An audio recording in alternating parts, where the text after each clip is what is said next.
So what happens when you finally achieve it? That one big dream you've been chasing your whole life. You'd think it would be pure, nonstop joy, right? Well, for some of the world's greatest champions, the finish line is actually a surprisingly dark place. Let's dive into that paradox. Just take Michael Phelps.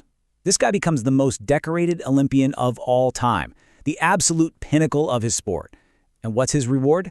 A profound, crushing depression. It's wild. And he's not alone, not by a long shot. Tennis legend Andre Agassi, he said he felt the exact same emptiness after hitting #1 in the world. So what is going on here? Really, how can you dedicate your entire life to one single goal, only to feel completely empty the moment you achieve it? That's the huge question we're going to unpack right now. And look, this isn't just a story about Olympians, not at all. It's a surprisingly common experience across, well, pretty much all fields of high achievement. It's this idea of the hollow victory. You see it with Broadway performers on opening night. You see it with senior executives who finally hit that impossible sales number. It can happen to anyone who sacrifices everything for one single all-consuming goal. And then they get there. The destination is reached, and then, poof, suddenly the map is totally blank. What's next? So, what's the diagnosis for this? This post-victory emptiness? Well, according to Simon Sinek, it all boils down to something he calls the finite goal trap. A finite goal is, well, pretty much just what it sounds like. It has a clear, defined endpoint. The entire focus is on I win. I get the medal. I get the promotion. The whole pursuit, by its very nature, is self-centered. And because of that, relationships can start to feel a little transactional. Just a means to an end. And this is where we see a really powerful contrast. On one side, you have that finite goal. It's all about me. It's a destination, and it eventually just stops.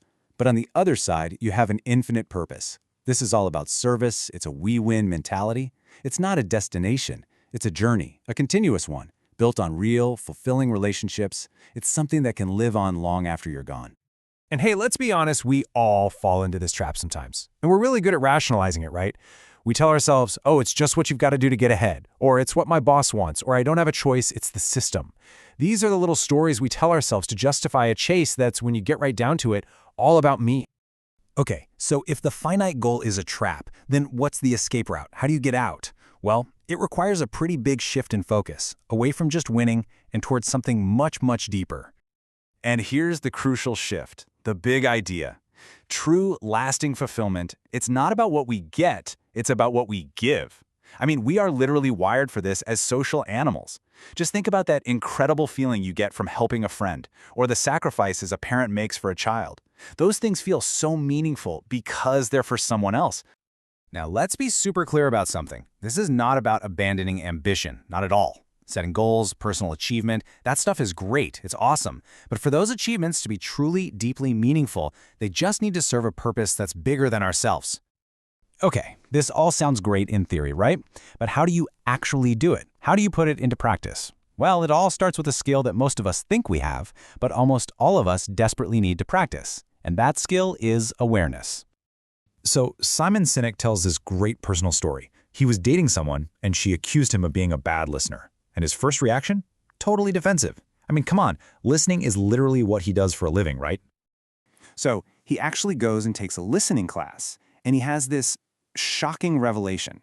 It turns out he was an absolutely brilliant listener, but only with strangers. The person next to him on a plane or someone he just met at a conference, basically with people he was never going to see again. But with the people he loved, his friends and his family, the people who mattered most, he was appalling. Absolutely terrible. That was the blind spot.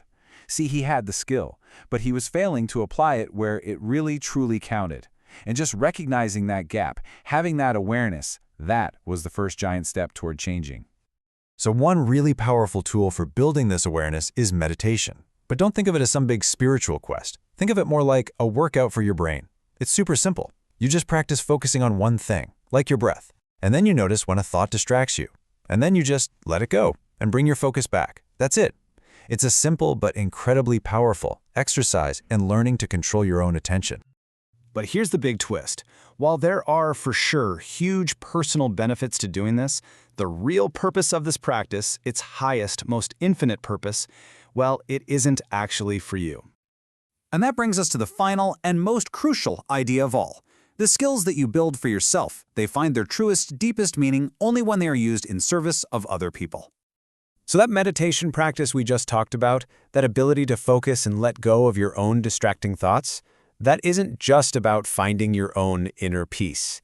It's training, it's practice for that moment when a friend really needs you to listen. And I mean truly listen, not just waiting for your turn to talk. And when you can actually do that, the effect is, well, it's profound. You're not just hearing their words anymore. You are making them feel seen. You're making them feel heard and valued. And that is the moment they thank you, not for your amazing advice, but simply for listening. You've given them the gift of your presence. And that right there, that is where a deep, unshakable sense of purpose comes from. It's not found in a medal, it's not found in a job title, it's forged in those moments when we direct our skills and our energy toward helping another human being.